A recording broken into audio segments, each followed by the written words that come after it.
হায়রে আমার দেশ, হায়রে আমার বাংলাদেশ, আর হায়রে বাংলাদেশের পুলিশ। এরা যে কবে ভালো হইব আর কবে এদের ভিতরে ইমান আসবে সেটা উপর আল্লাহ ভালো জানে। কোরবানির ঈদ আসতেছে, মানুষে হালাল টাকা থেকে কোরবানি দেওয়ার চেষ্টা করে, আল্লাহর নামে কোরবানি দেয়, হালালভাবে করার চেষ্টা করে। কিন্তু বাংলাদেশের ডেইলি নিউজ দেখি, নিউজে উঠাইতেছে যারা গরুর ব্যাপারী আছে তারা গরু আনতে, রাস্তা দিয়ে আনতে গেলে পুলিশে আটকায়, চাঁদা নিতেছে, আর যদি টাকা না দেয় তাহলে মামলা দিয়ে দিতেছে। বলতেছে গাড়ির কাগজপত্র সব ঠিক আছে, গরু কিনছি, গরুর রসিদ আছে, সব কিছু আছে, তারপরও পুলিশে টাকা দিতে হইব, আর না টাকা না হইলে মামলা দিয়ে দিব। আই হ্যাভ এ কোশ্চেন, এই যে চাঁদাবাজি, এই যে গরুর ব্যবসায়ী করতে, এই যে পুলিশে টাকাটা নিয়ে নিজের স্ত্রী সন্তান মা বাপরে খাওয়ায় বা কোরবানি দেয়, এটা কি হালাল? এটা তো সম্পূর্ণ হারাম।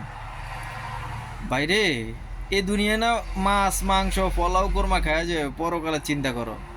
পরকালে কানালা বাঁশ যখন গোয়াদি দিব তখন বুঝবা নিজের হিসাব নিজে দেওয়া লাগবো। কানালা বাঁশ যখন গোয়াদি দিই মুখে দিয়ে বাইর করব তখন বুঝবা। বাংলাদেশের পুলিশ প্রশাসন সবাইরে খারাপ বলতেছি না, শতকরা 20% ভালো আছে, 80% খারাপ এখনো। মানে রাস্তা গাড়ি আটকায়, চাঁদাবাজি, দুর্নীতি। এরপরে আবার দেখতেছি গরুর হাটও চাঁদাবাজি, দুর্নীতি চলতেছে।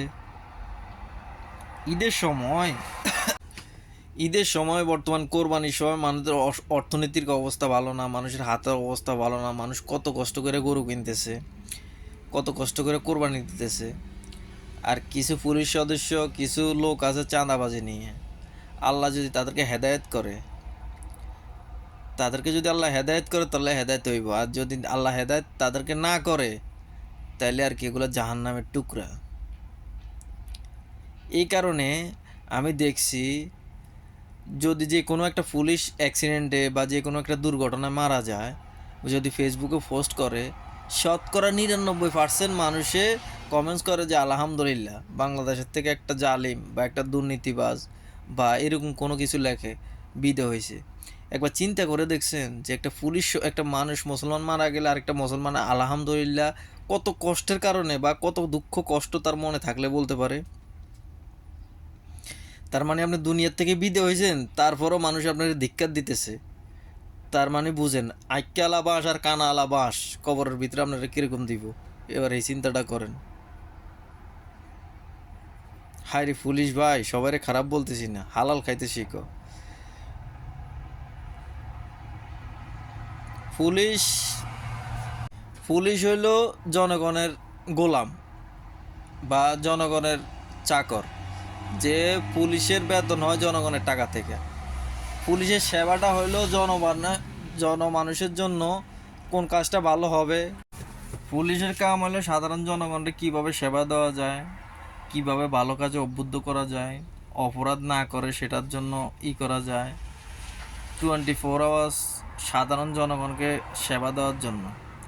আবু তো আদনান একটা কথা বলছে না, যে সামনে এমন সময় হইতেছে যে মানে যে মানে দাস দাস মনিব হয়ে যাইব, আর যারা মনিব এরা দাসত্ব করব। বাস্তব কথা এগুলা। পুলিশের দিকে তাকায় দেখেন, পুলিশ হইল জনগণের গোলাম, জনগণের ট্যাক্সের টাকা পুলিশের বেতন হয়, আর হে পুলিশে জনগণের মনে করেন মনিব ওই বৈশা রয়েছে।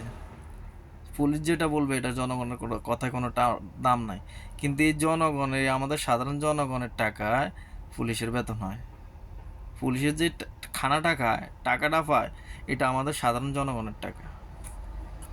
ছি, ধিক্কার জানাই এরকম পুলিশদেরকে, যারা এই যে রাস্তায় যে ঘুষ খায়, চাঁদাবাজি করে, এই যে গরুর গাড়ি আটকায় টাকা নেয়, ধিক্কার জানাই। কোনো পোলাপান যদি বলে যে আমার বাবা পুলিশ, আমি মন থেকে ওই পোলাপানটি এত পরিমাণ ঘৃণা করি যা মুখে বলে প্রকাশ করতে পারবো না। কারণ সেও তো জানে তার বাপে ঘুষ খায়, কেন বাপেরে বলে না যে তুমি ঘুষ খাইতে পারবা না।